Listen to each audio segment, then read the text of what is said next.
Hello there, guys, and welcome back to my channel, to our live reaction and player ratings live stream following Chelsea 2, LOSC Lille 0. That rhymes. But here we are. What a time to be alive. You know, it's a Chelsea game and we're not sat here, despite winning, being slightly depressed. So, you know, that's brilliant. See what happens, as Jester put in the chat, when you just lift £100 million weight off our shoulder. Brilliant. But yeah, Lukaku was dropped. So that's fun, you know, finally. Took Tuchel long enough, but finally. And what happens? Player best performance since the last time Lukaku played well, really, since that Villa game, probably.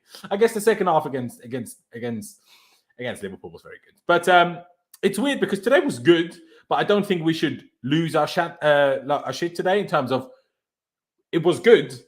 It wasn't yet amazing, but it was still already much better. And that already fills me with enough joy, if I'm being perfectly honest. The tie's not over yet. Obviously, we have a second leg in Lille in France to come in 3 weeks' time.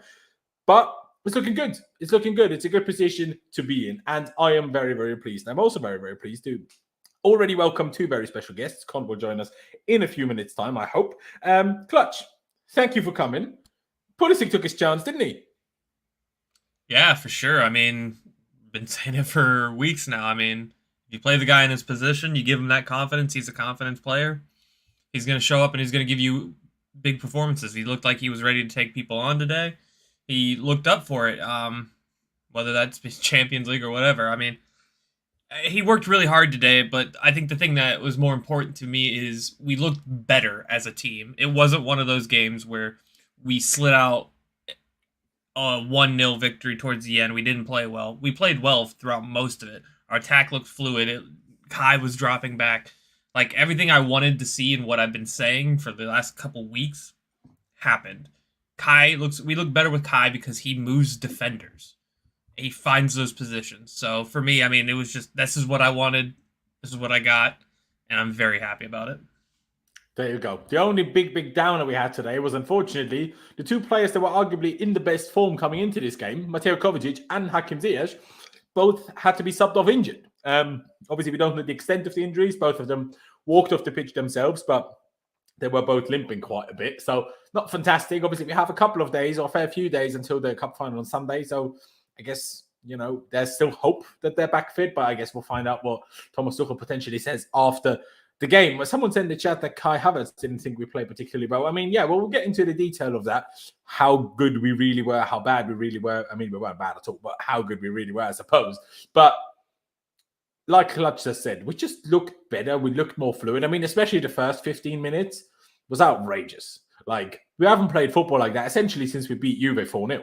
Like, that's what it felt like, at least. Maybe I'm forgetting, you know, maybe the second half against Liverpool at times, but that 50 minutes was very, very good. And we did that with the two wing-backs that we don't really want. I mean, we all love Aspie, but we don't really want him as a wing-back. None of us are big fans of Marcos Alonso, and neither of them had great games, let's be honest. But still, you know, we actually played good attacking football. So that's something, you know, that's pretty good. Pice, thank you for coming, as always, of course, man. Similar thoughts to Clutch? Or, you know, more concerned about, for example, the injuries or that spell in the first half that we had where it wasn't quite working until halftime? Well, I think the injuries ruins it a little bit, right? Until we get good news. I mean, Kovacic did look in a lot of pain. Ziyech, less so. I mean, with an Achilles injury, obviously, they're quite sensitive, but he seemed to be walking okay. So, I mean, hopefully they're both all right for Sunday, because we're going to need them in whatever capacity. You know, we're going to need them in some sort of capacity, whether they start or be on the bench. And they've been two of our most informed players. I mean, Ziyech for this sort of, you know, last few games, and Kovacic all season, really. So we're going to need those guys. But yeah, I mean, I agree with Clutch on the particular player he mentioned. Pulisic was really good today. He looked confident. And as you guys said, overall, the fluidness in our attack, it was just like, it's like you just went back to last season and you had that, like, you know, I wanted to watch that game, you know what I mean? I haven't wanted to watch us lately, I can't lie. Like, it's been very repetitive and the same, like, you know what we're going to do. But today, you know, players are everywhere. You know, Kai was on the right, Kai was on the left, Pulisic in the middle. Like, you know, Kante was like driving from deep, making crazy runs, having one of these Champions League masterclasses. Like, you had Ziyech, you know, like, it played, like, the movement was too much for Lille. And to be fair, I think they're a pretty good team, to be fair. I think we had to defend well at times. They have a few good individual players. We did defend well, but like this is the thing on Sunday is like I watched that game tonight and I think like why ruin it? Why would you change anything from tonight? Maybe other than a couple of changes because Liverpool are going to give us chances to attack. It's a big pitch. We're going to have lots of space, and I just think just have that front three as fluid as possible. Like I beg Tuchel doesn't change it. Havertz was so good in that role tonight. Like it's refreshing to watch that performance. And that wasn't even our best performance. That's the crazy thing. That's just like a performance that's like not without Lukaku, you know what I mean? And that's how refreshed we felt. Like it was genuine. Like we're not just saying this either because we have an agenda on Lukaku. Like it was a genuine, much all-rounded improved performance against a pretty good European team. You know what I mean? Like what would have happened if we played against Palace without Lukaku? You know what I mean? Like would we have smashed them? Like you know what I mean? It just makes you think, honestly. It does. It really, really does, to be fair. And I think you made a good point there because it is important to, you know, we sit here and obviously, first and foremost, we talk about Chelsea, but a little bit of credit has to be due to Lille. I mean, Alex, your expert, Alex, certainly didn't disappoint yesterday. He was warning us of a good team. None of us quite expected us to be not more defensive, but there were certainly times when we let them have the ball high on the pitch because that takes their biggest threat out because that's the counter-attack. And then we could counter-attack ourselves. Quite ironic, really, that the one time we dropped Lukaku, we're the closest to a counter-attacking team that Lukaku needs that we've been in months. It's quite ironic. It's a bit like last season. Whenever we subbed Giroud off, we start crossing. But when he was on the pitch, we never played a single cross. It's a bit like that. It's a bit ironic, really. But it worked in a way. But yeah, like you said, Lille, they're a good team. They have so much pace and strength and energy, especially in midfield. I mean, Burak Yilmaz, when he came on, and Jonathan David didn't really worry me, but Renato Sanches is a player, man. I don't know what happened to him at Swansea. Maybe the Welsh, Welsh air or water didn't really do him well, but that guy's a player, honestly. That guy is a player and a half. Con, before I get to Rex Rubin Super Chat, Con, thank you very much for coming as well. You know, timed it perfectly. I wasn't even done with all the introduction. So there you go. As happy as myself, Python and Clutch, because today just felt different. Today just felt different, didn't it, than the last few games?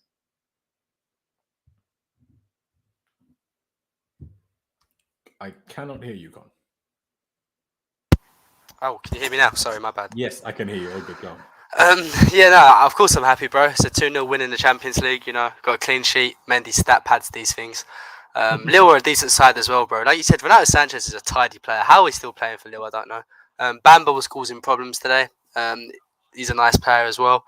And I think his name's Botman, right? Botman, yeah, that centre back. I think he's a proper mint player, and even the guy who was playing left back for them, he's normally a centre back, isn't he? And he's a tidy player as well. So they've got some good players in that team, and we did well. I like how we play like that when we just hit quick in transition. You know, we win the ball and we just hit them hard. That's where we're at our best, you know. And we can only do that when a certain somebody's not in the team. No disrespect, but when Kai's there, touching on what Pi said, it's refreshing. It's just so refreshing to see a performance like that again. Because there was a moment Kai was defending at our own corner flag. Like, yeah, facts. You know what I mean about work rate. Yeah, exactly, bro. He was everywhere. He was on the right channel, on the left channel. He was on our halfway line, bro. He just moved. That's all we asked, bro, for the person and playing 9 to do. Against 6'7" Botman. Oh, I'm not sure if he's quite 6'7", but he's huge anyway. Yeah, unbelievable performance from Kai tonight, and you know what, he deserves to start in the weekend because it was phenomenal tonight. And yeah, I'm just gassed, bro. And Thiago Silva, mwah, another time I go, mwah. What a man, honestly. I mean, you retweeted it as well. Who sold us the slide of Thiago Silva as fast? Did you see that guy's pace today? Like, obviously, and people replied to me, no, it's just him reading the game. Of course, it's that too. I'm not trying to take away from his unbelievable reading of the game. But I think people sometimes, because he's so good reading at the game, almost they talk you into the fact that he's slow. He's not. Yeah, bro. Like the day I realized Thiago Silva wasn't slow is when I was watching PSG versus Atlanta. I remember Zapata, who's pretty quick, right? He did a full sprint, and Thiago Silva matched him, and he won the ball. Like he's never been slow. He kept up with Heung-min Son as well. Yeah, bro. Like it's a myth that he's slow. It's because he's age, isn't it? I think people think, oh, he's 36, 37, so he's gonna be slow. No, of course not. And bro, it's just like 7/8 every game from Thiago Silva. It's no lower than that. He's just too good, bro. Too good. And Pulisic as well, clutch. Bet you're really happy, bro. What a performance by this little American today, man. Clutch, please speak if you want. I'm smiling from ear to ear, brother. There you go. There you go. That's what I like to hear. Let me get to that super chat by Rex. Sorry for only getting to it now, Rex. Appreciate it very much, as usual, of course. Saying so much more fluid with Kai up top. Kai's movement and pressing shows why he needs to start against Liverpool. Kante, what a player. Keep the blue flag flying high up the Chelsea. Could not agree more with you, mate. Appreciate the donation, like I said. Let's get to the lineup. Before we get into player ratings themselves, your thoughts when the lineup initially came out? Obviously, we had there was the first hints of Romelu Lukaku being dropped. Came out a while ago, a while before the game. Like Matt Law tweeted in the afternoon, is like basically that he wouldn't be surprised if Lukaku was dropped. Matt Law, I don't feel like it's usually the guy to tweet something like that if he doesn't have an inkling of something. And then Nizar Kinsella also posted something like big decision coming up soon and a picture of Lukaku, and that hinted at the fact that Lukaku might be dropped. And then obviously it came out from the secret scout, big up to him, that Lukaku would be dropped. And so he was. I mean, Thomas Tuchel, of course, explained it as, he felt a bit tired. I mean, yeah, probably did after 7 touches. Must be a heavy ball, that. But, I mean, it came out early, but then in the end, it was the 3-back. None of us were particularly surprised by that. In all honesty, it was either that or a midfield 3 with Jorge, Kova, and Kante. But really, after we knew it wasn't going to be Lukaku, the only minor question was Pulisic or Werner. But because we know Werner is probably not fully fit after being ill, it made the most sense that it was this, really. So not that much of a surprise, really, from the point that we knew that Lukaku was going to be dropped. Was it, Clutch? I guess Jorginho being on the bench, I guess that was a surprise. Was it really? Because you knew Kovacic would start. Yeah, and you knew Conte would start. At least the closest thing to a surprise, I suppose. I was actually very surprised to see Lukaku get dropped. I mean, after what, 10 games? What was it, 10 games that he started in a row or something like that? Whatever it was. I figured that he would persist with Lukaku at all costs. I mean, I even started to get to that point where I'm like, they're telling him to play Lukaku. It's a huge decision to not play him today. And guess what? It worked out. Worked out better than we ever could possibly imagine. Now, I wasn't really surprised about a back 3. So, I mean, for me, the only person that was actually a surprise was probably Havertz and where he is, or at the false 9, and Pulisic playing. But I'm so glad he made that decision. Okay. Yeah, no, I agree. Sorry, I'm reacting wild because, excuse me, Pice just put in a private chat here saying that Tuchel said, I wish I subbed Kov off at halftime. That doesn't sound good. Me and my missus watching it in the first half, it looked like he picked up that injury initially when he pulled off a great slide tackle at the edge of our own box. And then obviously he already had a little bit of a limp, but it looked like he ran it off. And then obviously very early in the second half, unfortunately, he had to come off injured. And yeah, Tuchel then saying, I wish I subbed Kov at halftime is not ideal. And then he's apparently also unsure on Ziyech's fitness status. Again, we can only hope it's nothing too serious. But Pice, let me get to you. Much of a reaction to the lineup, but obviously the big shock or the big talking point was mainly that Lukaku was dropped. Did you see that coming at all? Well, I didn't see it coming in a sense of like I thought it was going to happen, but could it have happened? Like, could it have been like, was it a really big shock? Like, was it a really big story? No, not really, because I mean, it's actually quite common for managers to take like big signings or players under pressure out of the spotlight for a game or two, just so they can have a rest. People stop talking about them, because I mean the thing is, like, he got so much media attention, Lukaku, after that whole 7 touches thing. Like Sky Sports were posting it, like it was going viral. It was absolutely viral. So maybe to take him out the spotlight, and also because obviously he's not been playing great. A bit of both makes sense, really. These things can happen in football, and I'm sure Tuchel's done it before with like a couple other players as well. But yeah, I mean, you just saw how much better he was overall.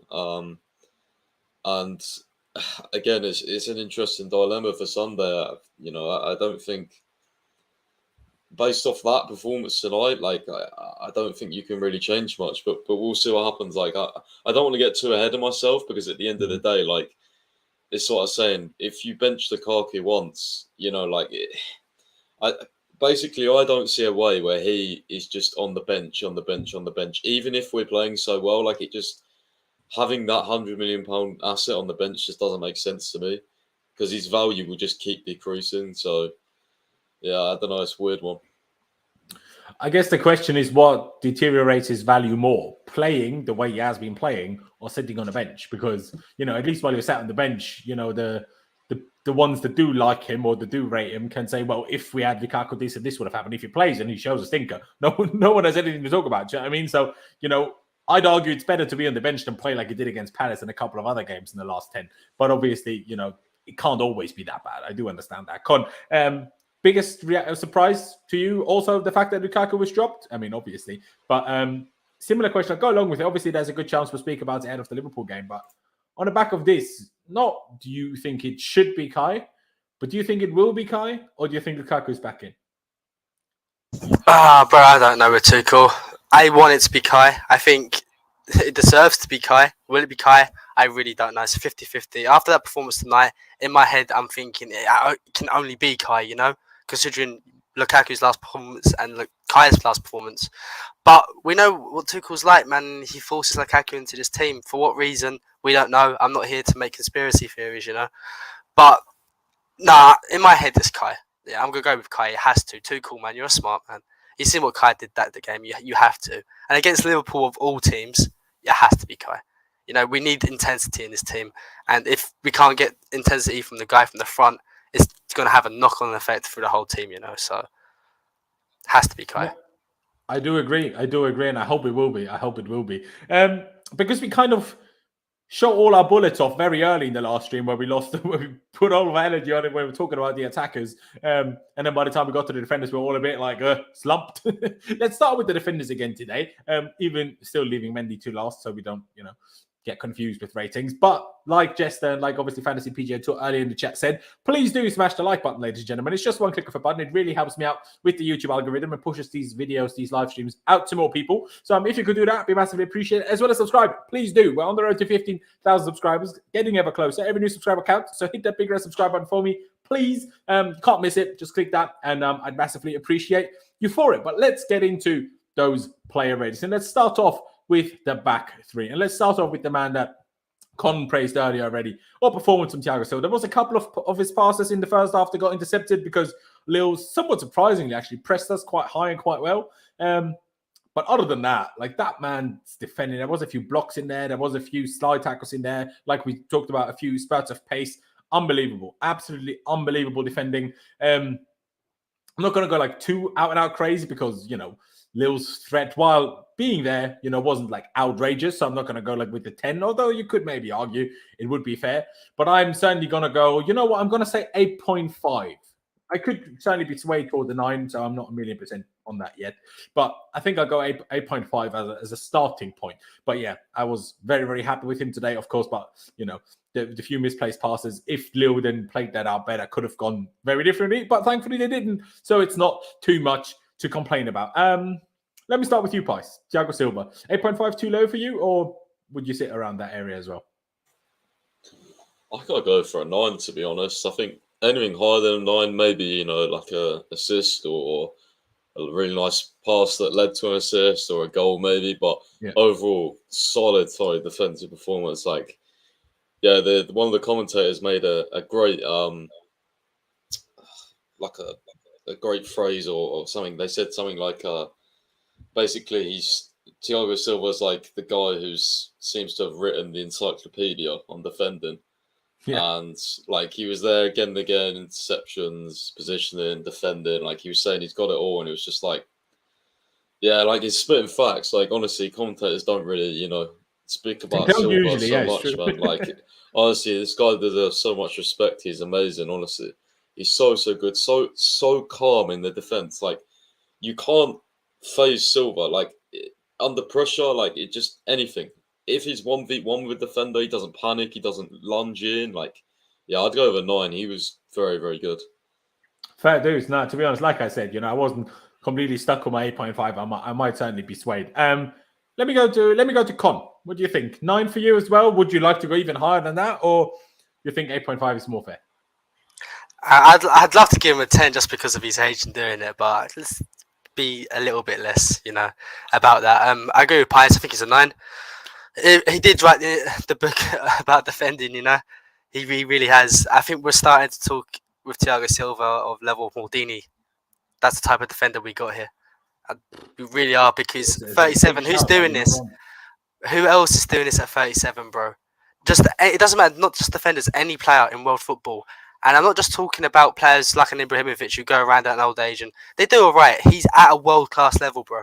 If you ask anyone to name a top 5 defender and they watch football, he's in every single one of those persons' list. You know, like, it's ridiculous what he's doing, and he plays so often. Lawrence, it's not like he's playing once a week. He played plays Saturday, nearly. he played today. Yeah, he plays so often, bro. He keeps his body in check. He's performing at some mad level, bro. He's hitting Maldini levels, bro. He really is. It's mental. I know a lot of people won't want to hear that because, like, nostalgia, and you just think these players are untouchable. But Thiago Silva is entering that category of defender. World class, man. Hey, also, we're coming to a point where, there's going to be football fans that haven't actually seen Maldini play. So, it makes it easier, I suppose. But Maldini, what a player. Still probably the greatest defender of all time. But, you're very, very, very right. Thiago Silva is certainly, approaching, if not already there and spoken about in the same category for sure. Clutch, do you agree with the boys' 9? Yeah, I don't know much more to say about him. I mean, he covered well when he needed to. I mean, he did have a few moments of shakiness, but he recovered from it so well every time. I think his passing was pretty good. I know Rudiger kind of struggled a little bit today with some of his passes. He covered for him really well. Lonzo, when I forget his name, beat him on the byline, he covered him very well. I mean, there's really not much else to say. Thiago Silva today was arguably up there for man of the match with one of 4 people, I think. So that 9 is probably perfect for him. Fair dues. You know what, Clark? I'll stick with you, actually. And I will also raise my 8.5 for Thiago Silva to a 9. Don't come at my throat, ladies and gentlemen. But I will stick with you, Clutch. You mentioned his name there, Antonio Rudiger. You thought he struggled a little bit? In what sense, and what rating does that give him in the end? He kind of misjudged some balls today, right? I mean, there's a couple times he just swung and missed. He almost had an own goal within like the first 10 minutes. Luckily, that went over. I just think he misjudged a lot of things. Defensively, though, no, he was still as solid as ever. I mean, still doing his Lonzo covering. It was just he had a few shaky moments. I'd probably go a 7.5. Fair enough. I do Con next. What do you think? 7.5 a bit too low for you, or would you go along with what Clutch said? No, I agree with Clutch. I think 7.5 is about right. I don't think he was bad today, but for the levels of Rudiger, I think he had a bit of what the hell moments, Like, some of them passing today from him was just off. It's just off. It's but true. no, It's true. I think certainly had a couple of those, especially when he ran it after he won it back. But then he was so annoyed himself, he kicked the advertising board. Yeah, I remember seeing that, and I started laughing when I saw that. But that's why we love Rudiger, innit? Yeah, 7.5 to me today, because that's still a high rating. That's still a really good rating to get. And we're saying he's a 7.5, and we thought he didn't have his best game. So it just shows you how highly we think of this guy, It's very true. It's very, very true. Pice, do you go along with the boys, or would you like to go a tad higher, maybe? I probably pretty much agree, to be fair. I mean, like Conte did have some, like, what the hell moments. Like, I think because it was so back and forth, Rudiger, with his energy and stuff, was just the kind of game suited him. But it's just lucky that we didn't get, caught out and concede a couple. Because in these sort of back and forth games, because it was end to end a lot of the game, True. like, it can easily end up 3-2, 2-2, 4-3.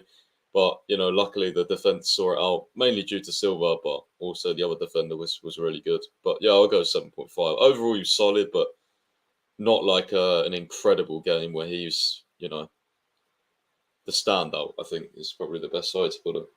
Fair. I think I personally probably might have gone 48, in all honesty. I did. Well, you're definitely right. He had a few, weird moments, or a few weird what the hell moments, but he also did have a few lovely switch balls over to Ziyech and to Aspi, which I quite enjoyed. And obviously the fact, like, just his pace gives us so much more confidence in defending counterattacks, that almost him being there is just an important fact. Like, if anybody played instead of him that had quite a bit less pace, we would just have to sit deeper, because we wouldn't have at least one. Also, Christensen is quite quick, that can make up for obviously potentially being caught out. So that's always helpful. I would have gone 48, but fair dues, obviously 3-1. You win out with the 7.5. Let's go to Andreas Christensen.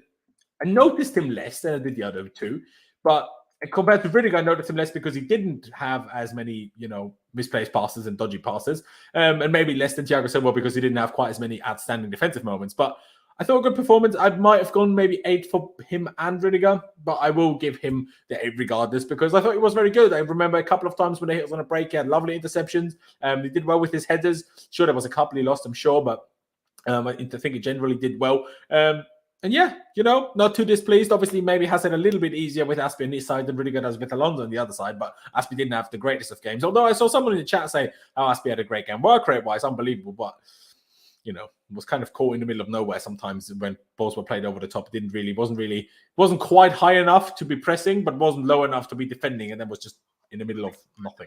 But we'll get to that in a little bit. Can I go first on this one, bro? Oh, nice.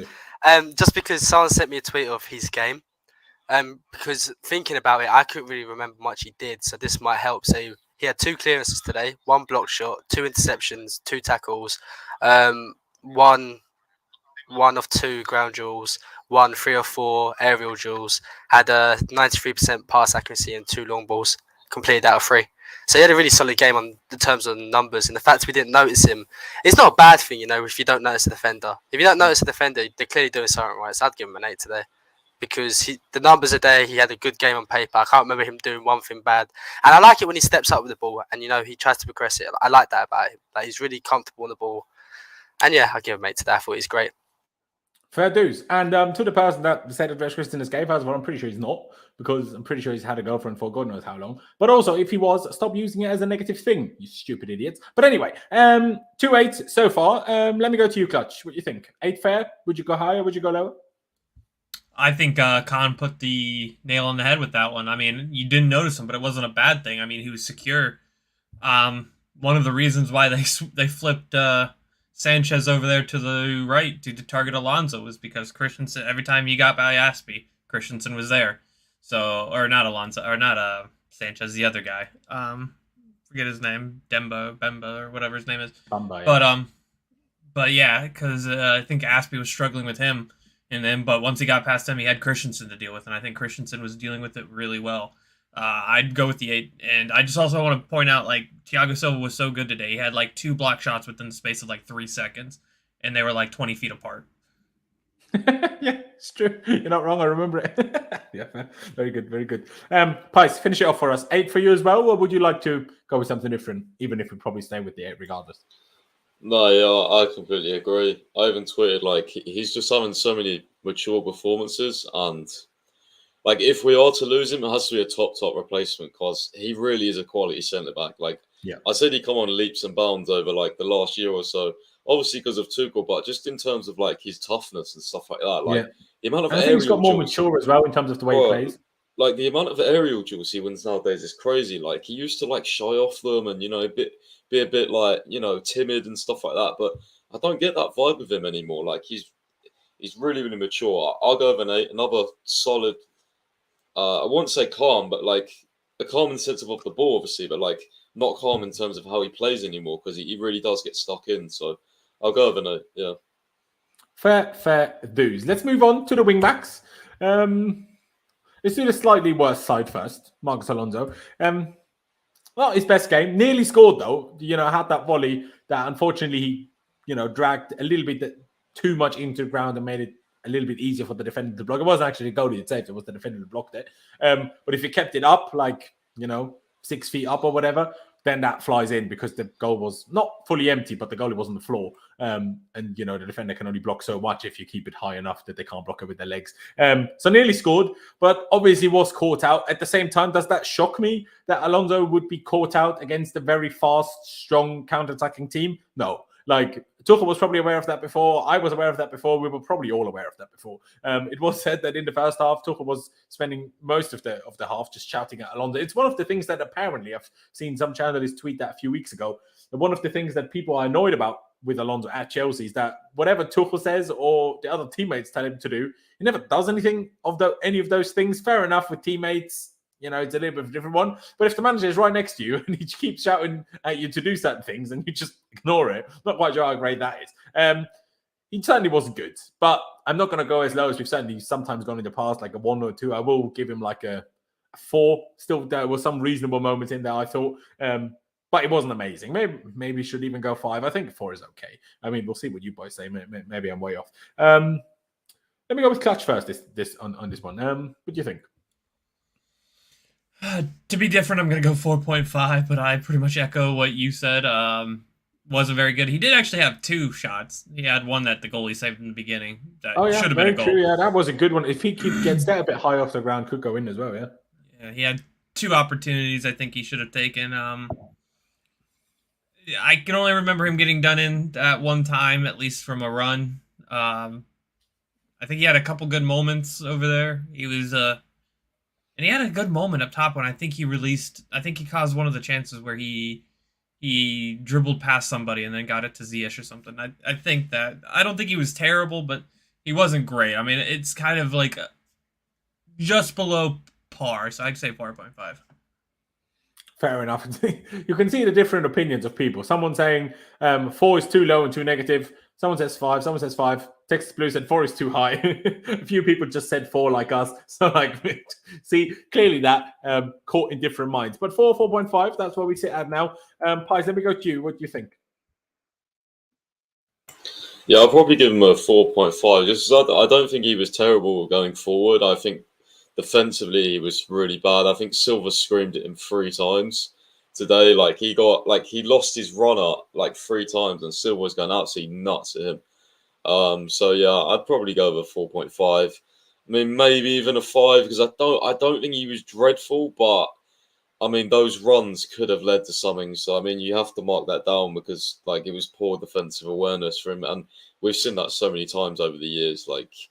I've seen it at games. This guy just doesn't watch the runners at all, and because he's got a lack of pace, when he plays wing back, he pushes so far forward that it's so easy to get caught out. It's just not. And the amount of times Pulisic had to help him out defensively. Do you know what I mean? Yeah, it's just not been smart. Like Chilwell would, or even Aspi. Aspi doesn't get caught out over the top that much. You know what I mean? No. Or Big Malong South, of course. yeah. I mean, I suppose that was an interesting one as well. Alonso v Sarr. I didn't really think about that coming into the game, but yeah, I'll go 4.5, just because the amount of times he lost his runners was not very nice. Fair dues. I mean, I put it to you now as well, Con. With that, there was times in the first half where, like I said, the first 50 minutes were unbelievable, and then it kind of slowed down a bit, and we lost control, and Lille certainly had more possession, and not that they were super threatening, we still kept them away from our goal, but we didn't really have that much control, and we didn't really manage to create much ourselves. And in that period, whenever we did try, we only ever tried on the right side. We never even attempted the left-hand side to attack, really. And when Alonso got the ball, he just passed it backwards. So for that sense as well, that's why I was going to go a bit harsh and go with the 4, because I'm when we were struggling, we didn't even use that side. And I don't mean that in a way of, the other guys didn't pass to him, poor him. It's more like the other guys didn't pass to him because we were getting pressed like crazy, and everybody knows that's what Alonso struggles with the most. So that's what it felt like to me, even. Maybe I'm wrong. I felt like we even tried to avoid him a little bit. Did you see that as well to an extent, Con? But even if you didn't, what rating would you give him? I'm giving him a 3, and I think that's kind of generous. I think Pulisic and Thiago Silva bailed him out today from making him look like a right mug. If it weren't for those two, he could have looked really, really, really, really, really, really bad. Them two really bailed him out. He didn't progress the ball forward. He didn't defend. And the only thing he's meant to be good at these days is scoring goals. And he had 2 great opportunities, and he fluffed both. So in my opinion, I can't give him any higher than a 3. So I can't remember him doing anything good in the game. He was even hooked. I don't think he was hooked because of Liverpool. I think he was hooked because Tuchel had enough. If we're hearing that Tuchel's screaming at a player for the majority of the first half, it's not a good sign. And his performance today was dreadful.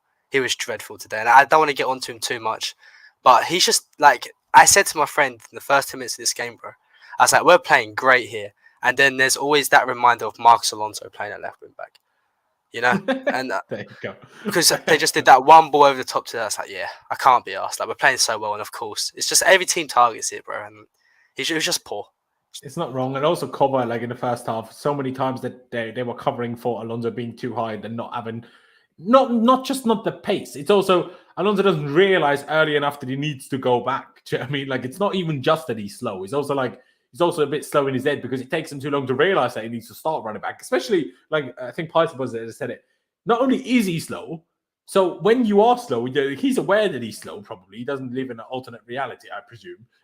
So you have to realize that you have to be extra switched on in terms of when you make sure you make your way back, and you watch runners and stuff. I mean, Sosa said there, in the back three, it has to be Alonso. In the back four, can be Sarr, because Sarr is a centre back at the end of the day. I completely agree in a way. But then obviously, if you're trying to be a bit more defensive, like we did when obviously we went 2-0 up by the end, bringing Sarr on is certainly not a bad thing. I'd say overall we'll probably sit at the 4 then, with 2 4.5s, 1 4 and 1 3. Let's move over to the other side and let Pies go first this one. Aspie, it wasn't again, like I said earlier, I'm not sure really what to rate him, because he certainly had his good moments, but it wasn't amazing. Like, I'd go higher than Alonso for sure, but he wasn't amazing. What do you think? Yeah, I'm sort of in between a 5 and a 5.5. Yeah, I think for me, somewhere that sort of range. Yeah, I mean, with Aspie, he always puts in a good track.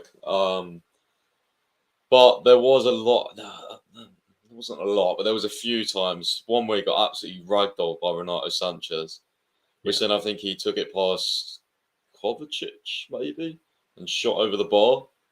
Or he shimmied past one of the midfielders. He shimmied past someone, but initially went past Aspie. Yeah. And then, I mean, Bamba was giving him all sorts of problems as well. Yeah, I mean, but the thing is with Aspie is, like, I don't want to give him too low a rating, because he never gets like caught out. Like, he always seems to stick with them. Like, you know what I mean? Even if he gets or he'll get beat and then he'll catch up to them or something like that. Or he's always a nuisance and like on the back of someone to make sure they snatch maybe their next pass and stuff. Exactly. Sure, like he's quite tenacious for his age. Like, to be fair, he's still quite tenacious. He does cover ground quickly, because otherwise, he wouldn't even be playing wing back. So, yeah, I don't know. I'd be interested to see what the other guys say. Actually, he should have arguably had 1 assist, because obviously Kai's first chance in the game must be a goal. Yeah, I was going to mention that next. Yeah, and also, I mean, just on that Havertz run, like, that was so good, because how many times, like, we've been talking about Lukaku not making those runs across the post, and even though he missed, like, that was just so nice to see, because, like, you can't get so many assists. Like, Reece James would be thriving, like, you know what I mean, tonight, like, with Havertz.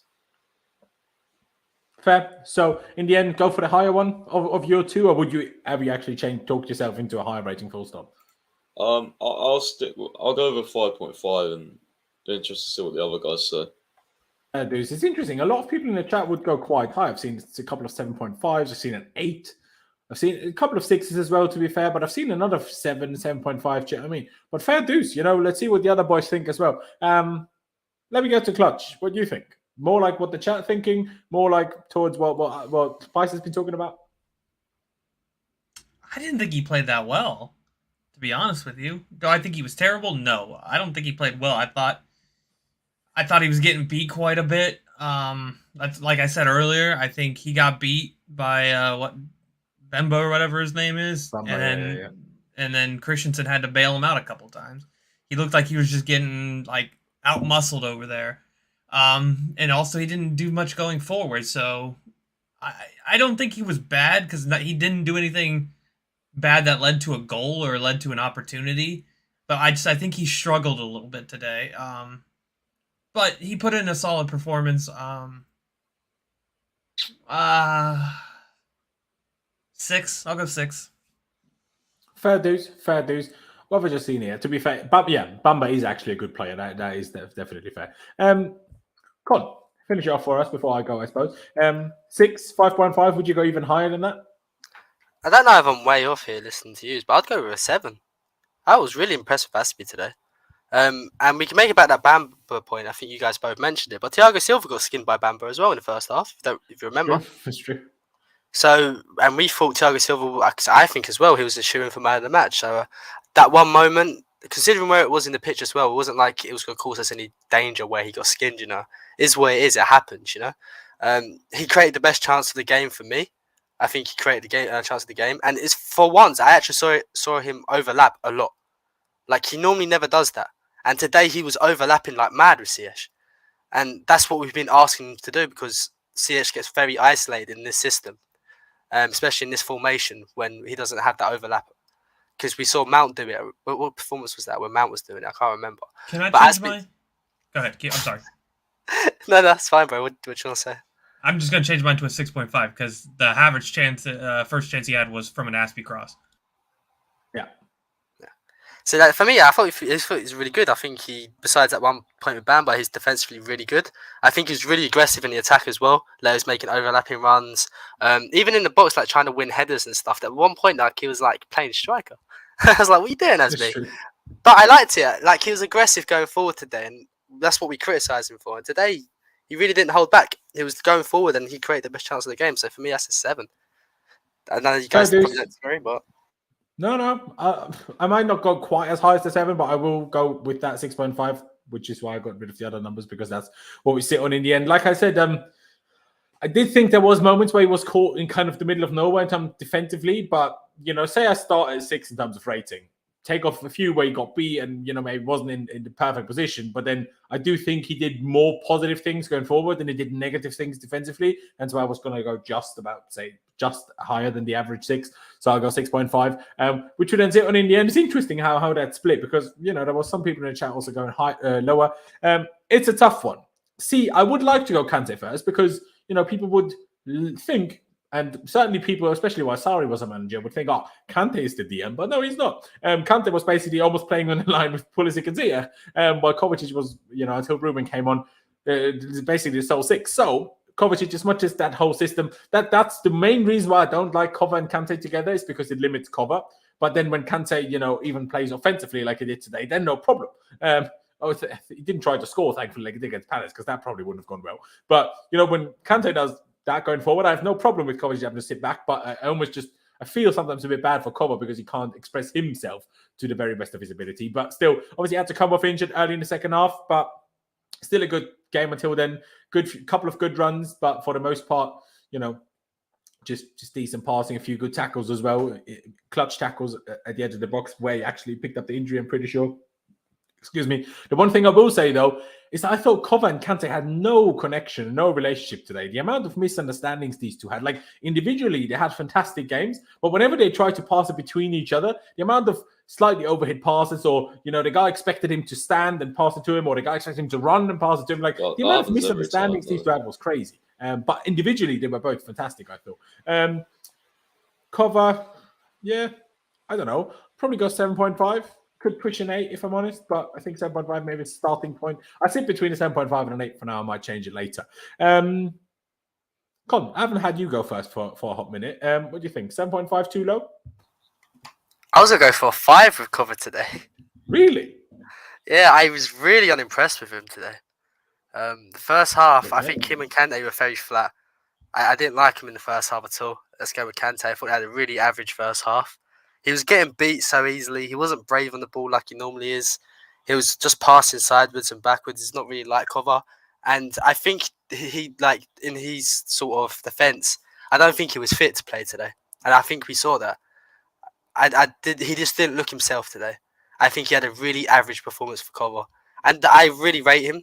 But it happens, Especially if you're not fully fit, it happens. But yeah, for me, I really wasn't impressed with him today, bro. I mean, you make some good points, because now I think about it, the fact that I thought we were quite a bit better in the second half than we were in the first half, and obviously he was subbed off very early in the second half. Maybe I've gone a bit high. Maybe I will go. Will I go 7 or so? I will. I don't know. Maybe I say 6.5. I'm not sure, but we have your 5 locked in. I'll put that down for now like that, and then we'll see where we end up. I'll let Price go last, because obviously he's not in a negative way, but the biggest fan of Cover in that sense. So Clutch, what do you make of it? More on Con side of the story, my side of the story, although my story is kind of being adapted to Con side of the story, if I'm honest. So what did you think? I'm in the middle of you two. I thought he was a 6. I thought he had really good moments. I thought he had really bad moments. His tackle at the edge of the box, where they were looking for a foul, but it was just clearly a really good tackle, which unfortunately ended up probably what done him in for the game. I think there was a couple moments he had a couple good dribbles. I think Conte dribbled into somebody and he was next to him and he kind of got him out of it. I think it was a little bit better than average today, so I'd give him a 6. Fair dues. And then Pice, very unhappy with what the boys have said so far, or do you agree? Well, I mean, comments are making me laugh. The comments were saying I'm going to go on a run and like everything. No, I mean, to be honest, like he wasn't great today. Like as I said, I thought he got dribbled past quite a lot by Renato Sanchez. But like I always say this on Twitter or on streams or whatever. Like I never like this pivot. It just doesn't work for me. They're not defensive enough. They're both box to boxes. You either play Jorginho and Kante, Jorginho and Kovacic, or a 3. Kante and Jorginho, or a 3, yeah. Like, I hate this pivot. And I like, this is what I argued against Liverpool at home. Everyone was like, it was so great. I was like, no, it wasn't. Like, they had so much space on transitions against us. It was ridiculous because none of them sit deep. So the whole middle, like, they could be, one could be out on the right-hand side. One could be sort of in the middle, like it's especially not Cover having to help Alonso so much. It will open up spaces. There's always like a gaping hole in the middle when we play with these two in the pivot. It's just too attacking for me. So yeah, that could be a part to play in it. And I agree. I mean, you said like they had no chemistry. That's what I think every time they played together. Like it's weird because they play together. They've played this a lot, like countless times, probably over 10 times, but still, like it just doesn't seem to click as like other pivot partners. You know what I mean? Like just I agree. Especially when we try to play out from the back, right? Sorry, I just don't understand as well. People still run the narrative that Kante's a defensive midfielder. He's a box. When you can midfielder. Just watch the game, Kova is the one that sits, man. Bro, Kante was like Messi out there today, like in attacking mid, dribbling, like running with the ball. Like he's not a defensive midfielder, man. Like I think that Liverpool game, like Pi said, I think a lot of people sort of. I don't know. It's chaotic. The second half was good, but the first half wasn't. Bro, it's so chaotic. They're not a good pivot at all. You know what I mean? Mate. Like Jorginho brings control. Kovacic, like for me personally, like if Kovacic is injured, obviously he'll play Jorginho and Kante. Like that's good because that's the pivot that won, the Champions League final. That was great because you had Jorginho who sat, Kante went forward, but also dealt with De Bruyne on the way back. Like, this particular pivot just never works for me ever. It's a weird one. Like when it's super like crazy games and like it was that, I guess, to some extent, but it's like once we need the energy and once it's like we need to just burst. When we need that, it helps. And that was obviously the one really bad moment that Pulisic, really bad, but the one bad moment that I can remember from Pulisic, so when we hit on the break and Kovacic was to his left and Kovacic was clearly running out of steam towards the end because he was sprinting from our own box because I think he was defending a corner or free kick, whatever it was. And then Pulisic slightly overhit the pass. It was very rare that Kovacic was ever in these high positions, but for those moments, that's when they are useful, right? When we break, it gives us, if we have those two, it gives us an extra person to break with. If it's Jorginho, he's not going to break there. So that's the positive. But no, I agree with you. But Pice, just to finish it off, what rating would you give Kovacic? I think it's a 6 is about fair enough because 6 is average really on our ratings. So I think he was quite average. Although I'm not sure if I think he was worse than Aspie, if I'm honest. But fair dues, here we are. Yeah, that is true. I don't think he was worse. That's true. Yeah, I think they were both about the same. Yeah, I probably do as well, to be fair. Let's get to Kante. Someone in the chat said something interesting. Who was it? Did I lose your name? Vicious Spooky. But I see. He wasn't particularly happy with even Kante, which is interesting. But at the same time, there was certainly times where I wasn't particularly happy with Kante either. Just like I said, in that spell of the first half, maybe after not 15 but 20 minutes to half time, we didn't really have any control. We lost too many 50-50s, but Kante didn't actually lose a lot of the 50-50s. He got the ball very often, but I also thought we had a game, as much as we won and played well, we were a little bit unlucky today in terms of where the ball bounced sometimes. I thought the ball, whenever we got a tackle in, it always bounced back to a Lille player rather than to our player. Sure, you could make the argument that, that's because they were playing high intensity and made sure they got these second balls. But to some extent, I think it's also a bit of luck. Where does the ball bounce and where does it not? So in that period, Kante certainly wasn't great. But in the first 15, and then especially in the second half, the run, the assist, the timing for the pass, he also played. I think it was Kante that played in Ziyech on the right side once. It might have been Pulisic. No, it was Pulisic, wasn't it? When Pulisic was basically fouled in the same moment. I can't remember. It might have been Kante, whatever it was. But there was a few good moments where Kante certainly looked his UCL, big UCL NG. That's what it looked like. The N'Golo Kante that was so crucial to us winning the Champions League last season. That's what he looked like in the second half. For the spell in the first half, see, that's the problem, because I do like he got the official man of the match, which I do think is warranted for his second half performance. But I do think overall he was actually not as good as Thiago Silva, if I'm honest. So if we did a completely fair rating, I might go 8.5, if I'm honest. But he did also get an assist that, took us over the line as much as I would have loved to have 3 goals today, just to make the second leg even more relaxed, I suppose. At least we got the second goal was huge, and Kante obviously played a huge part in that. So that's why I'm going to go 9 with the same rating as Thiago Silva. But let's see what you guys think. Clutch. For me, I think it's really hard. He's one of those players who I have a hard time deciding if he's the man of the match. I think him and Thiago Silva were fantastic. I think he was breaking up play. That run that he made, that was like in the 60th, 70th minute, and he sprinted past like 4 dudes while carrying the ball. So, his energy is just something that when he's on it, these are the types of games we need Kante for once. Yeah, he played all 90, so hopefully he's ready to go for Liverpool, because we're going to need that. I thought he was fantastic. I'd give him a 9. Fair dues. Fair dues. Price.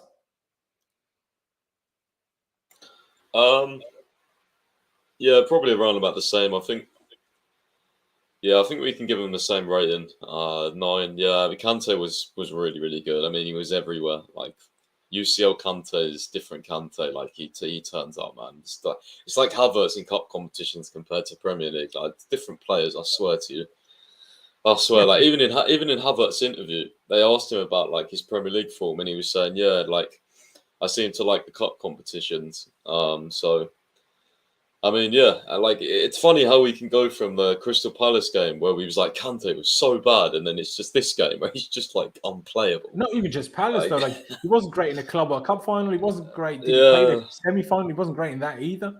That's true, but UCL Kante is like it's ridiculous. Like the runs he was making forward, like you can't stop him when he's in full stride, because like the one where he set up Pulisic, like you tackle him like from behind, could be a red card, could be a yellow card, like depends on the tackle. And he's just so fast, you can't stop him. So good on the ball as well today, which is something that I always criticize Kante for. Is sometimes he can be so sloppy and give the ball away. But for me, like today, because Lille's press was really good, multiple times where he just one-touch passing, like really, really nice technique and stuff. So yeah, I'll give him a 9. Very hard debate who's the man of the match. Kante got it, but between us lot, I guess. So yeah. To be honest, we don't have to pick one. We could just give our ratings, and it's hard because if we want to. It's so hard when they're in different positions, because Silva was so good at just so calm at the back, but then Kante set up a goal and was just everywhere. Like Kante was Kante, you know what I mean? That's how you describe it.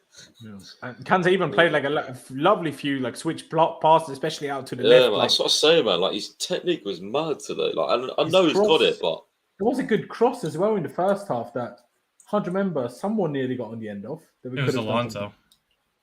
Yeah, exactly that one. Yeah, the shot. That's what it was. That was a great cross. That's why you can always be confident in the Champions League if Kante's fit, because like he ain't dropping a bad game in a knockout game. It's not happening. He's got something different in this. Hopefully, because if he doesn't, like four back-to-back man of the matches last year was just absolutely insane. The Dubois thread, I think we need to get it going. He already started it last week. Messi missed a penalty in the round of 16 last year. The Champions League final was moved last year. It might still be moved this year, so you know. Dubois just I think he just updated that with something about Havertz being 22 or whatever. I don't know. Oh, God. Well, he's probably a year older than last year, to be fair, but yeah. Something about 22. I'll find it and put it in the chat. Yeah, there you go. Con, finish that Kante rating off. Do you see what we mean in terms of that there was a phase in the first half where he wasn't quite as strong, which is why we disagree a little bit with a lot of people in the chat who are going on about how is he not a 10, at least 9.5, that kind of thing? Or do you agree with those guys, Con? First of all, Pies, I'm going to tweet that quote you said later about you can always have confidence when Kante's fit for the Champions League. Thanks for that, bro. That'll do well on Twitter. Thank you so much. Secondly, I'd give him 8.5. I think Thiago Silva was better because in the first half it was amazing, second half it was amazing. N'Golo in the first half for me was a bit flat. Don't think it was bad. I just thought it was a bit meh. So for me, Kante gets an 8.5 because I thought Thiago Silva was better. If we give Thiago Silva a 9.5, I'd happily give Kante a 9. But for me, I just think Thiago Silva bossed it both halves. N'Golo only really bossed it the second half. But I will say N'Golo's second half was better than Thiago Silva's second half. So yeah, that and exactly that what you just said there at the end. That's why I gave them the same in the end. But hey, I think fair enough. In the end, we sit on the 9 anyway because we had 3 9s. Big up Jem, by the way. Obviously, was at the game, which is why he's not involved today. Thiago Silva is the best defender in the world. Lukaku in the mud. Build around Havertz, Laurenz. Yes, I could not agree more. Except that I personally don't use the negative version of Lukaku's name because I don't think we should use the names to slander people. But each their own. It's not that bad. Anyway, let's move higher up that pitch. Let's get to those attackers. Unfortunately, we need to go to this man first who had to come off injured. The guy in arguably the best form, potentially alongside Kova, but arguably from the whole squad. Maybe, Thiago Silva is always in great form and really good. But in terms of the midfielders and upwards, certainly the guy that was in the best form. Hopefully it's nothing bad. He seemed to be holding his Achilles, but obviously was walking off, so probably didn't, obviously didn't tear it, but anything is not fun on the Achilles as a footballer because, especially on his left foot, if it is CS right foot, probably doesn't matter really because he refuses to use that foot anyway. Which, unfortunately, when we're playing this formation and he plays in this position, becomes a bit more evident. Which, in my opinion, is partly why he is always a little bit better when he can play as a proper right mid / right winger in a 4-1-4-1 or 4-3-3, rather than in this kind of more narrow, kind of wide player. Narrow wide player. I know it sounds weird. Anyway, obviously had to come off. Had some good moments. There was a shot that Botman pulled off a great blocking in the first half. But if there was one moment where he got past the fullback, but unfortunately just chipped it out of play before he got his cross into Havertz. If that worked, I also think he finds Havertz in the end and we score a goal from that. That would have been great. Unfortunately, it didn't quite come off. So he wasn't amazing, but wasn't poor. And then unfortunately had to come off injured. I would say because he's I don't know. I still think he looks quick. He looks confident. He looks sharp. So I'm still happy with him. So I'm interested. I'm intrigued. Let me see what the chat is saying so far. I've seen a 7. I've only seen 1 rating so far, but still, another 7 actually. I think I might agree with those two actually. I think 7. I think 7 is okay. Maybe 6.5. One of these two is what I'm sitting at, but maybe the other boys slightly disagree. Con, I'll let you go first on this one. You had to wait a hot minute until you got to speak about Kante. But Ziyech, for you, obviously, he had to come off injured. But what did you make of his appearance until then? I suppose. Had a great corner. Had a nice. Yeah. Got the assist. I forgot. Yeah, very true. He had him and Aspie were linking up all right on that right hand side. Other than that, it was a bit meh. It wasn't the greatest. I'm sitting around the 6, which is fine. He's been in great form for Chelsea. He's been our best attacker of recent. And he wasn't even bad. He was just a bit today. And that injury, man, I felt like crying when I saw that. I was like, no, this guy is in form again and he gets injured again. This guy can't catch a break. Every time he gets in form, yeah, he gets injured. Every single time. It's doing my head and just can't catch a break. And the same with Kova. It's the second time it's happened to him this season. And the way Kova left today scared me. So let's just fingers crossed. It's not too long, man. But obviously, first of all, since when is that camera in the tunnel? First time I've seen that. But when he obviously was limping up the stairs in the tunnel, I was like, well, but if you just imagine you run against the edge of the door with your knee first or with your heel or something, you're going to probably limp the first 5 minutes after that happening. But after that, you're going to be fine. So that's kind of what I'm hoping for.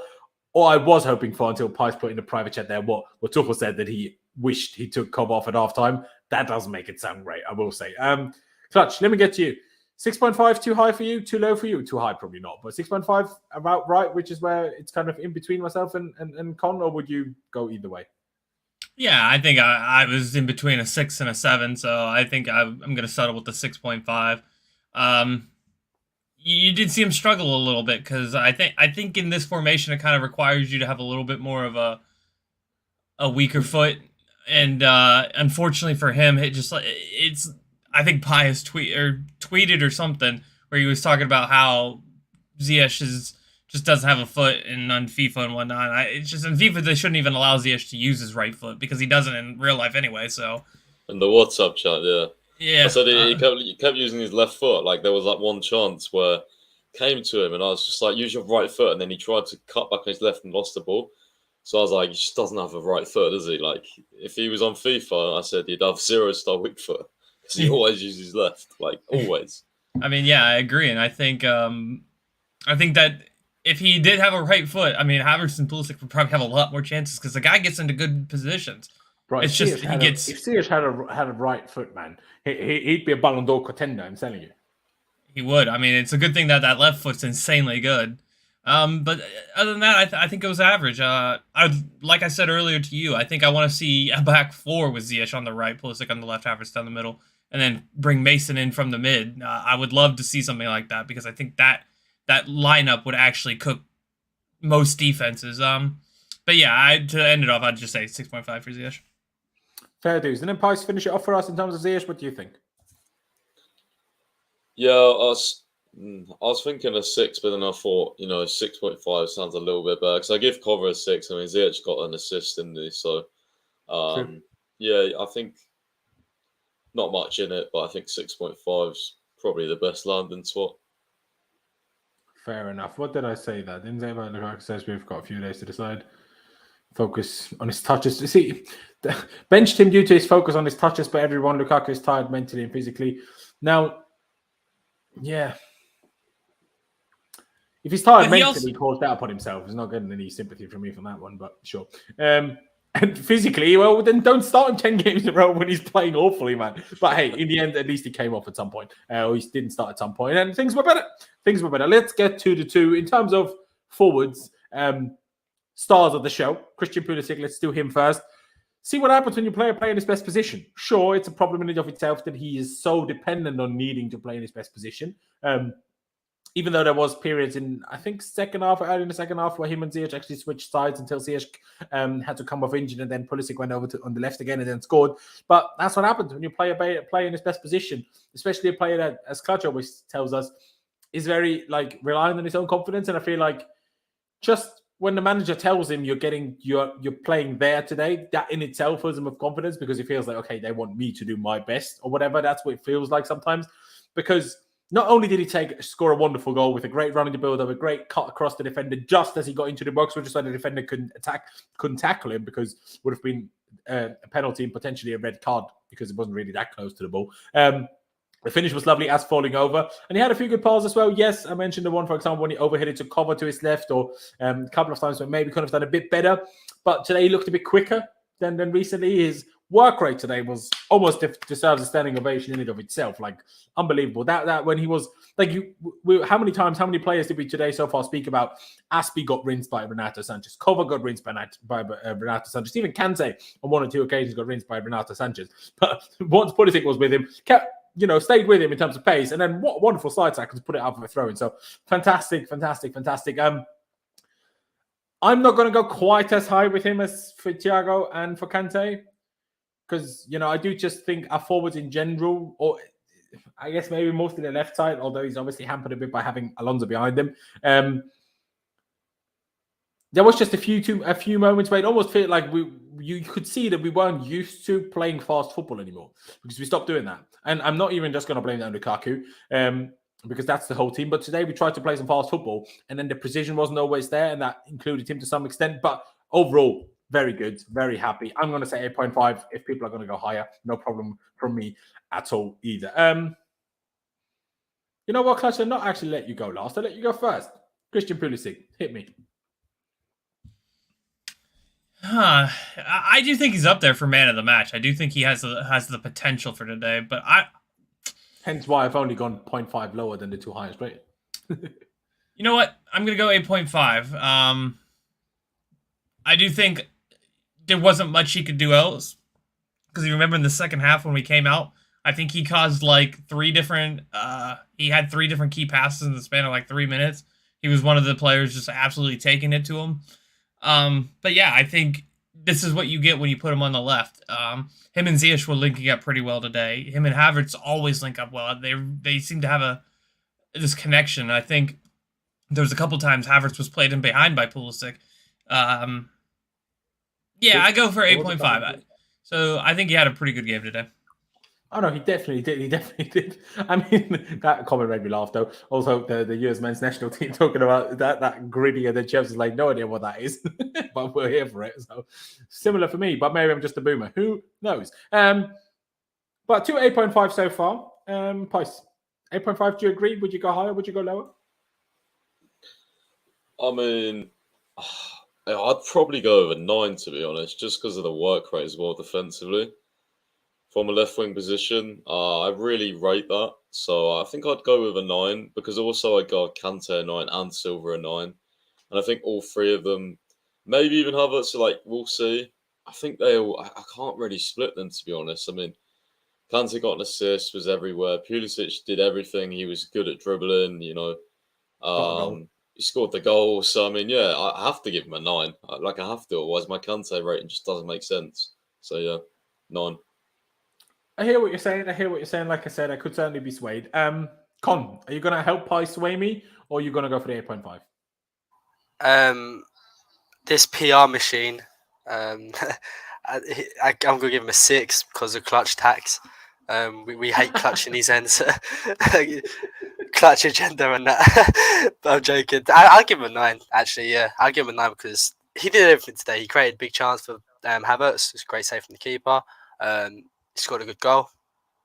Amazing finish, by the way. Yeah. Lovely technique, that. Beautiful, that was. His work rate was there. Yeah, like him running all the way back there and like slide tackling Ronaldo perfectly. Just all them games that win back has served him well, I guess. And the fact that he had Alonso on his side and like how well he built up from the back, how much like of that responsibility was put on him, he did fantastic today. Absolutely fantastic. And people always mention, I hate doing this because I don't like bringing his name when I'm talking about Pulisic, but I'm going to do it. When Hudson-Odoi plays on the left and he's not really involved because of Alonso at left back, today Pulisic was really involved and it didn't matter that Alonso was a left back. Nobody was stopping him today. He had that drive in him and we need to keep this drive in him, you know. So I'd give him a 9 because I don't think he did anything wrong. I can't fault him today. Fantastic player. You know what? You've swayed me. I'll go for the 9 as well. And why not? Maybe we'll have even 4 people with the 9. Why not? I'll be gassed for it. And also, you know, I'm pretty sure, I mean, Clutch, correct me if I'm wrong, but I'm pretty sure this was the first game he's played as a left winger since Liverpool when he also scored. Yes, that is. And correct. has he scored a goal between that? He hasn't, has he? Or did he score one? I think he hasn't. No. There's a couple of assists in there, but I don't I think he's so. only had. I don't even think he has an assist. Does he have an assist? No, I don't think he has an assist. Yeah, he had an assist, didn't he? Because after Liverpool, it was City. Not today, but there was a. Didn't he have? I thought so. Maybe I'm wrong though. It doesn't really matter. But here we are. We have the 9 for Pulisic today. Who would have thought Clutch gave the highest? Who would give the lowest rating? But maybe he would have raised his to the 9 in the end as well. And in the end, Kai Havertz to finish it off before we do Mendy and the subs, of course. Yeah, what difference it makes when you can run, when you can jump. Like the leap for the corner. The leap, even though he lost the header in that midfield because he got pushed as he was in the air. But the leap on that man, like he's already like, what is he, 6'2", nearly 6'3"? Like he's a tall guy and he has a leap on him. I swear, Lukaku hasn't jumped higher than 2 inches all season. It helps. Like being tall is one thing, being strong is one thing. Excuse me, but it helps if you can actually jump as well. Absolutely brilliant. Could he have done better with the first big chance that has to be created for him? 1,000,000% has to score that. Then he had obviously his big chance where actually the Lille goalkeeper pulled off a fantastic save, which led to a corner, from which corner he actually did score. So if we're being totally honest with ourselves, I don't think we should be too critical of him missing that chance, because if he scores the chance, it doesn't ever come to the corner, so he doesn't score the second goal like that. Maybe he does in a later quarter, but not in that situation. So, you know, the goal he actually scored only happened because he missed the first one, so that's why I'm not going to be too harsh on the first one, just because they came in such quick succession of each other. Yeah, you could argue he missed a very big chance there, so maybe he only deserves an 8.5. I could certainly be swayed in that direction, but just because of what a difference he made compared to what we've had to endure the last 10 games, just for that reason, I'm going to give him a 9 as well, because he's my striker, man. He's my striker. I know I still want to see him as an 8, but I want to see him as an 8 if Lukaku has to play. Now, if Lukaku is not playing, give me Kai as a 9. Give me Kai as a 9. Make sure you play Pulisic around him, because Pulisic is the most goal-scoring winger that we have. And when your striker isn't a direct goal scorer, a bit like, maybe a bit like Firmino, even though I do think Kai Havertz, when he gets anyone near his peak, will be far superior to Roberto Firmino, as much as Liverpool fans won't like to hear. That is facts regardless. That's why Firmino's dropped for Jota, even though Jota is very good as well. But yeah, what a performance today. What a difference in everything. What a difference in everything. I mean, like I said, he was showing his pace. He was showing trickery. He was showing what a header. Like I said, bouncing into the ground, top corner, phenomenal. Absolutely phenomenal. Like I said, King Kai, my striker. And hey, when the Champions League is up, Kai Havertz is up. So, as much as Pies might be right in terms of that Kai doesn't quite perform in the Premier League, as long as we make top 4, regardless of what Kai does in the Premier League, and he shoots us to another Champions League trophy, I ain't complaining. Obviously, a bit early to speak about that on February 22nd or 23rd, actually, my time zone. But, I'll go for the 9. Hey, like I said, if someone says, no, you have to go 8.5 because of the miss, fair dues. I hear that as well. Con, why don't I let you go first? Big Kai Havertz, brilliant today, wasn't it? Especially in the difference compared to what we used to recently. Yeah, he gets a 9 today, bro. And some people don't think he's deserving of that 9, but from what we've been watching from a certain other striker, where he doesn't move at all, Kai Havertz was everywhere. He was on the right channel, he was on the left channel, he was dropping to the halfway line. He was everywhere, bro. And yeah, he missed one big chance, Fairs, but that chance is a lot harder than it looks. It was hit with a lot of pace. I think Kai was just trying to, get a bit of direction, get a bit of lift on it, If he just tapped it, I think the keeper saves it because he was right in front of the keeper. So, but I think it was fantastic, bro. He gave you everything you want from a number 9, He gave us everything. He was winning duels, he was winning headers, he was linking up play, he was creating chances for himself, he was creating chances for other people. He scored a goal. What else you want? Considering we're starving to see a number like someone in that number 9 position actually play well, he gets a 9 for me, because when I saw them 3 linking up today, especially Kai and Pule, oh my gosh, it was orgasmic, bro. I'm starving. I finally eaten, bro. I completely agree. What am I saying here? Sorry, just got a random email. What I wanted to check is what exact minute. So Havertz scored in the 8th minute. I'm not sure if it's facts, but I think that was his 8th touch. Remember how many touches Lukaku had against Palace? 7.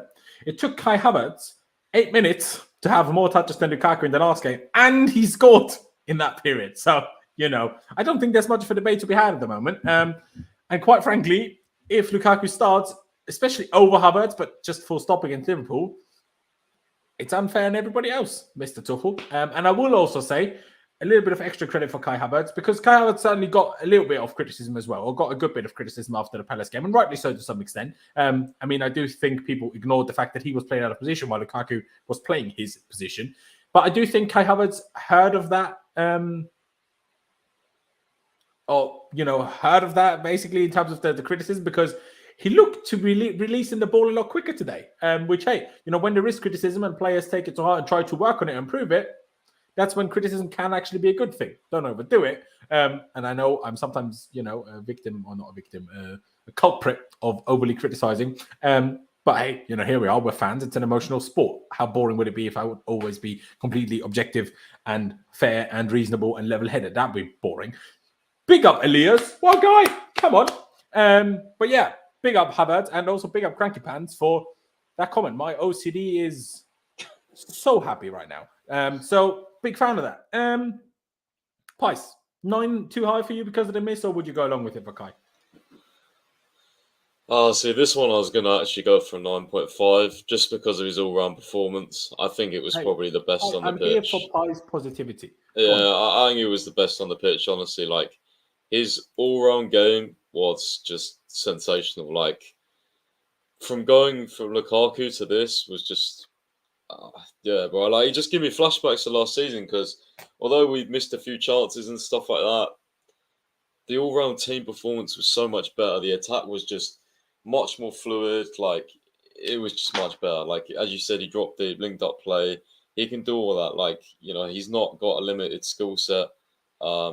He's got many different attributes to offer in that position. And yeah, he presses really, really well, and that brings an infectious energy onto the other attackers. All 3 press really well in this in this front three anyway today. And like, I mean, as you said, like it's unfair if Lukaku starts at all really in the Carabao Cup final, because I mean, even Werner came on over him as well, which was interesting. Like I was a bit surprised Lukaku didn't even come on just for a few minutes, you know, to have a run around and stuff. So we'll see what Wouldn't happens. have touched But the I ball mean, anyway.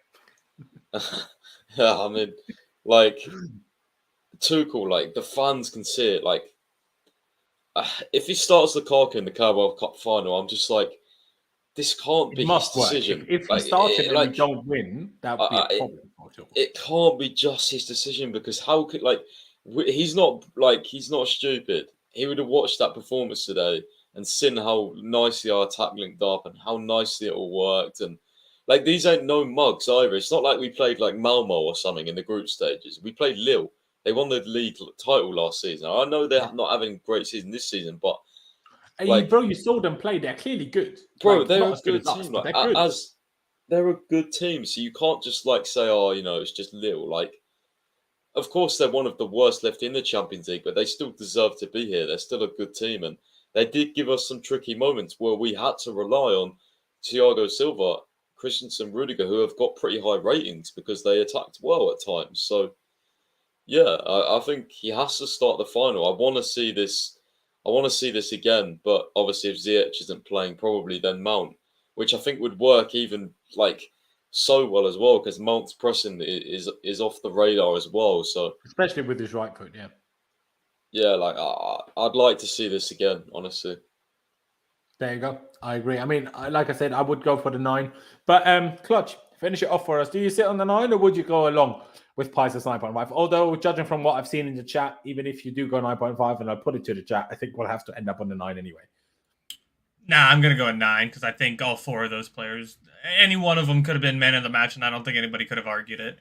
So I'm just going to keep it like that, and that way we can have the fairness all across the board.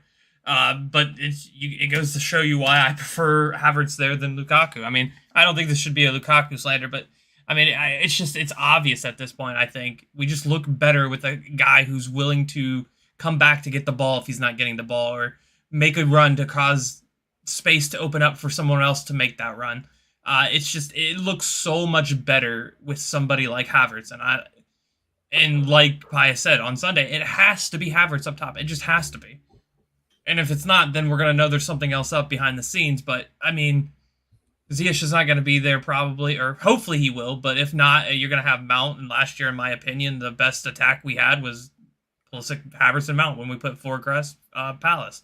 So, in my opinion, it's just he has to keep playing there because we're not going to get anywhere, especially in this system with like a striker who just doesn't want to move and needs in behind balls, because no one's going to play that to him. No one's going to give it to him. So play a striker who actually wants to come back and link up play. Havertz was fantastic today, and I mean, if it was on everything else, to me, I would say 9 just because of everybody else. But for me, just for how much better we look today, I'd go for a 9.5. But I'm going to say 9 in the end. Fair dues. 2 more things I want to mention. Number one moment in the second half where he wins the ball back himself by pressing, and then actually has a decent shot, an opportunity. The way he, slowed it down, accelerated again, left the defender for dead. Could he have tried to cross it for Kante? Yes, but was Kante for Kai very difficult to see in that moment because there was literally a defender right next to him. Also, yes, and the shot wasn't too bad. It wasn't far over. Just, for those people that always say, oh, Lukaku never gets any service. See, when you press, you don't always need service. You could just win the ball yourself. That helps. And number 2, when was the last time Lukaku won a header from a corner? Not just even scored from a corner. Just won a header from a corner. Think about it. Think about it. If you, especially if you back Lukaku hard, think about that. Think about it just for a minute and then come back to me. Shall we do Mendy first? Shall we do the subs first? Let's do Mendy first. Made a couple of saves, but none of them particularly outrageous. Most of them straight at him. So, but his distribution other than one ball was pretty good, I thought. So I'm going to give him a 7. In agreement, Con? Yeah, bro.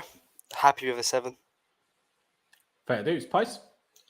I was going to say, you guys remember that sweeper keeper moment where he came out and Lille were basically through on goal and he cleared that really well. I thought that was really good anticipation from him. A lot of elite goalkeepers are really good at judging when to come out off their line. So yeah, I have to factor that into the rating. I'll go with 7.5. Fair dues. It's reasonable. To be fair, it's reasonable. And then you clutch 7.5. What would you prefer? Well, I would like to thank Mendy for making sure my heart worked, because when he slipped from that near corner kick, I almost had heart failure because I thought that was going to be a bad moment for us. It was towards the end of the game. Yeah, he slipped and the ball went back, and thankfully Thiago Silva was there. Preparing the stream might be, because then I sometimes don't see things. I only see things when a commentator shouts, and he probably didn't. Oh, but yeah, no, I'd go with the 7. I mean, Mendy has my heart. He's my number 1 goalkeeper, so I'd go for the 7. Fair dues. Fair dues. We have that 7. Let's do the subs. Obviously, the first sub that was today, somewhat surprisingly, Ruben played well. We'll get to the rating now. But I'm surprised when Kovacic had to come off that it was Jorginho that came on. Not sure whether that was a tactical decision to bring a player on that's strong against, obviously, the strong midfield of Lille, which would make sense. In my opinion, it would make sense. Was it to rest Georgie? Is he carrying a little bit of a knock? Could be all of those things. I am not aware. But what I am aware of is that I was pretty happy with Ruben Loftus-Cheek. Could be like Watford, where everybody else tells me was shit. But judging from the chat, people were quite impressed. Yeah, I think it was good. I still think he takes too long to pass the ball sometimes. I'm not sure why that is. I'd also think if he plays a lot more, that would stop at some point. But it's still a little bit annoying sometimes. But I still give him a 7. Obviously 7 with a star because he didn't play the whole game. But I think it was good. He won some tackles, was strong in midfield, didn't get bullied. And arguably, we won control back when he came on. Not necessarily due to him on his own doing great things. Also, Kante got better and stuff. But like I said, there was a good part of the first half where we didn't have that much control. And then the second half, we had it, I thought, for the most part. So I'm going to say 7, but let's see what you boys think. Clutch, let me go first with you for this one. What do you think? 7 too high, 7 too low? Would you go along with it? No, 7 is what I have for him. I thought he was pretty good when he came on. I thought he was dribbling quite well. I thought he pushed forward, and I would probably agree that he came on to stop. What was that guy's name? Onana? I think it's Onana. That big physical midfielder they have, I think. I think he was pretty much... That's what Alex said yesterday anyway.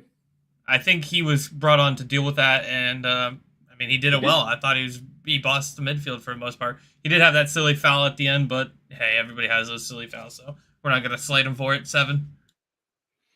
Here we go. And Con, what do you think? 7 fair for you? Remember, after Watford, I'm still not over that, how you slandered Ruben. I'll give him a 4 because Laurenz taxing it. You've got to keep the agendas going. 7 with a star. I'm happy with that. The only thing he really annoyed me with today was, do you know when Kai backheeled it to him? And he took 4 touches and then passed it to Asby when he could have played in whoever it was. I completely agree. But other than that, he held it down. I thought he did the right. Fair dues. And then, Pice, do you agree with it as well, or would you like to go something different? I can't really disagree with it, so I guess I do agree with it. But if you go enough different, then it will affect it. But if you go 0.5 different, it won't. I think 7's about all right. It was much better than the other day. He had a horrible cameo the other day, didn't he? Against Palace for me. Lost the ball a lot, but he was good on the ball today. Good under pressure in some moments as well. Used his strength well. So, yeah, decent performance from Ruben, to be fair. 7's probably about right. Fair dues. The next sub, unfortunately, another injury-forced sub. So Niguez came on. Obviously, it shifted the formation a little bit, and it was kind of Kante here, kind of. Zolden over there. Ruben kind of played the right midfield. And then you could almost argue was sometimes a little bit like that. And then it shifted back into this. It was a bit of a mix of that. I'm not going to swift it around for the whole time. Just wanted to show people what we actually did in case they didn't realize or didn't get to watch the game. But yes, Saul, I sometimes don't really notice Saul. He had one lovely, and the one decent cross he had from the left side, even though there's no one in the middle, to be fair. Came from the left, so it was clearly not just stuck in one position. Like I say, came to the left side of midfield. But yeah, decent. Not quite as good as Ruben, but good. So I'm going to say 6.5. pretty happy with him. Like, it is because he's a lone player that will not extend in the summer. It's a little bit pointless, but since before Christmas, whenever we have used him, he's actually been decent. We haven't used him that much, but whenever we have, it's been decent. It's not like earlier in the season when he felt like a liability the second he stepped into the pitch. So, that's good, and fair play to him for that as well. Pice, I've finished with you and Ruben. Go with you first or so. Slightly lower than Ruben, okay for you? Or would you like to see... Yeah, I think so. I think Ruben influenced the game a bit more. He got on the ball a bit more. Saul's... the thing is with Saul now, which I quite like, is like when he comes on, he's going to do a job. Like, he doesn't come on and drop an absolute stinker like he was doing. When he started or whatever a few weeks back. Like, he's growing into it a little bit when he does come on. I think he's a bit more comfortable now. So, yeah, I think it's 6.5 is about fair. Shame not more people attacked that cross because it was a good cross. So, yeah, it's what it is. It's a weird one. Like, I don't know how to judge him because, like, he's such a squad player that he's even more of a squad player than Ruben now, right? Because Ruben came on for him. Ruben came on before him the other day, right? So It's kind of a weird one that I sometimes forget he's still here, to be honest. It's true. It's a weird one. I'll ask that to you, Clutch, now as you give the rating. When someone crosses the ball and it's a good cross, but there's no one in the middle, do we praise it for the good cross, or do we question it because why do you cross if there's no one in the middle? Because obviously you should look up before you cross. I guess you could say, by the time the cross is there, maybe someone gets a run in while the ball's flying, I suppose. But how do you see that? If someone plays a good cross but there's no one there, is that then a cross that shouldn't have even come? Or how do you see that? And then obviously what rating would you give him?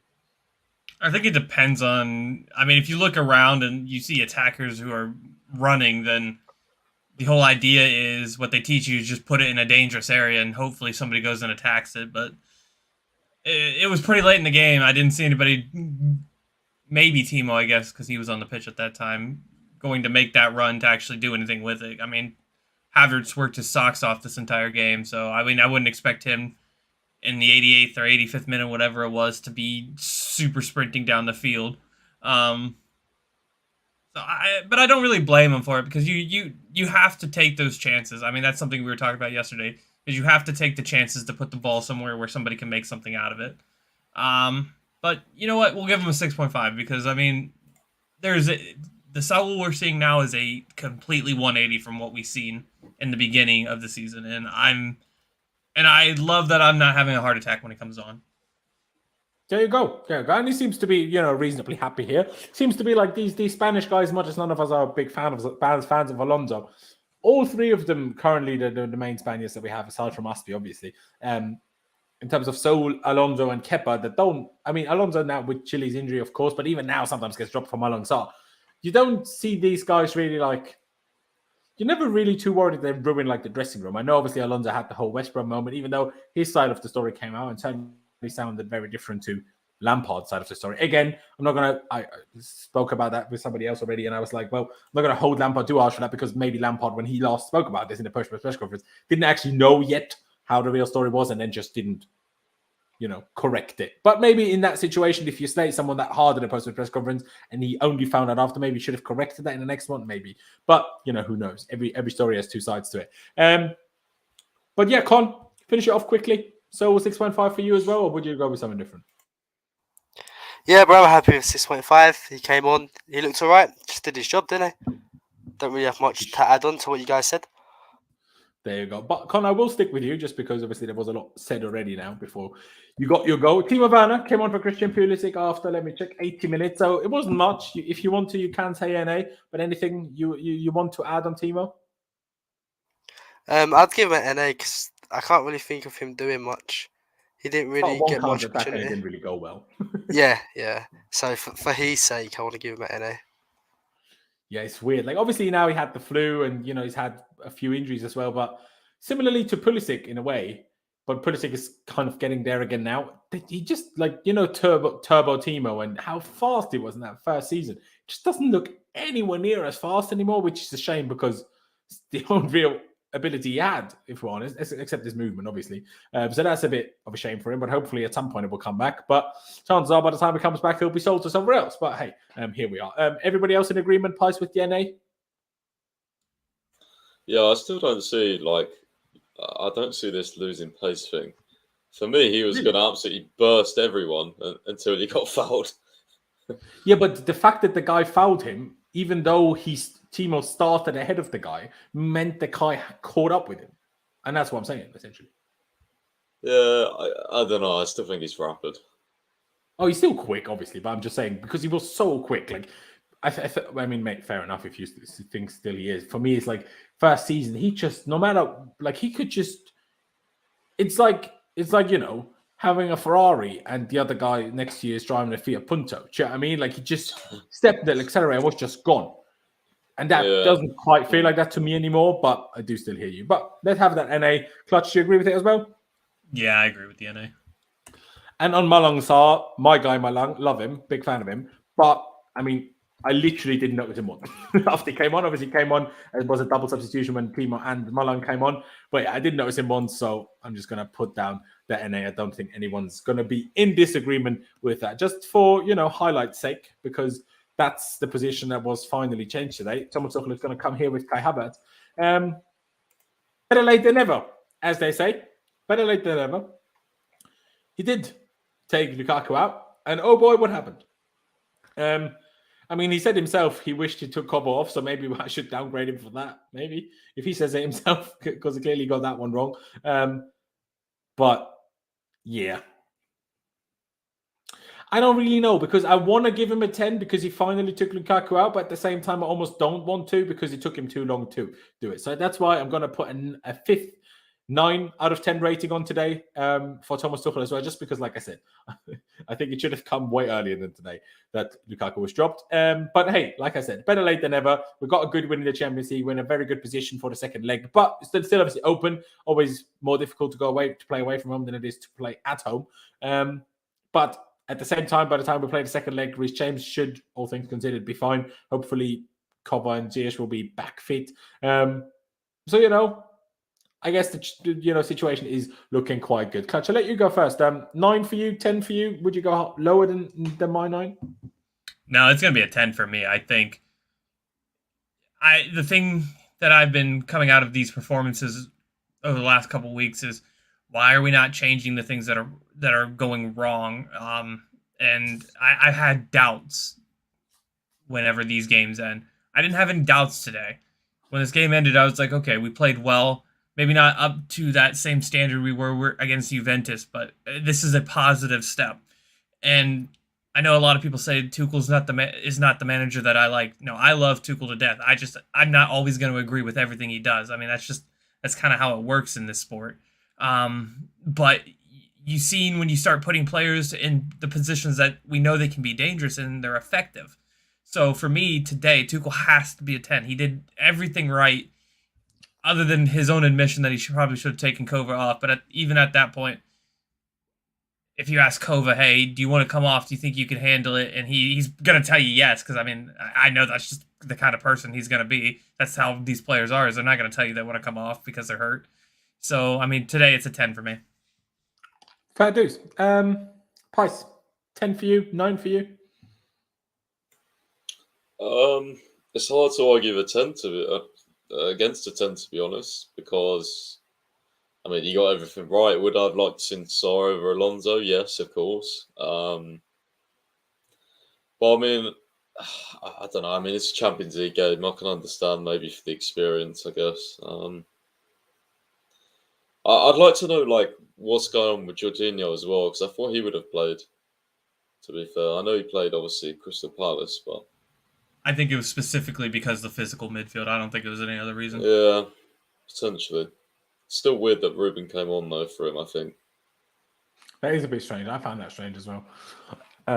But hey, like I said, maybe it was purely for rest. But again, I'm not sure how much I'm going to buy this rest right now. We just had 2 weeks off before Plymouth and then the Club World Cup. And then we had a week off after the Club World Cup. I know jet lag apparently was a big deal, even though it's a 3-hour time difference. I swear next time I travel to the UK, I'm going to cry for a week about jet lag for that hour. Do you know what I mean? Maybe he was one of the people that caught a cold. I don't know, right? I have no idea. I mean, but yeah. one thing, Callum right wing back wouldn't have hurt today, to be fair. Probably would have given Callum us was- even more of a attacking threat. But he was injured. He wasn't even in the squad, bro. What, Callum? Yeah, he was on the sidelines with Reese and Chile. Oh, They shit. were I doing- thought I saw him on the bench or warming up. No, he wasn't. Oh. He's He out was with sitting a next to Achilles Pulisic when problem. he came But off. Oh, mad. All right, then. Never mind. Hopefully he's back Yeah, for the final. I don't necessarily want him to start. I don't think it would be fair. I thought he was over back. Pulisic. Never mind. Yeah, I heard he has like an Achilles problem or something. Not the one that he got in the Yeah, originally. see, I heard about the Achilles problem, but I thought it was like just minor and he was ready again. Oh. No, I don't. He wasn't training yesterday either. So let's just hope he's back for the final next Sunday. Con, finish it off for us. 10 for you, 9 for you, maybe 9.5. Where do you sit?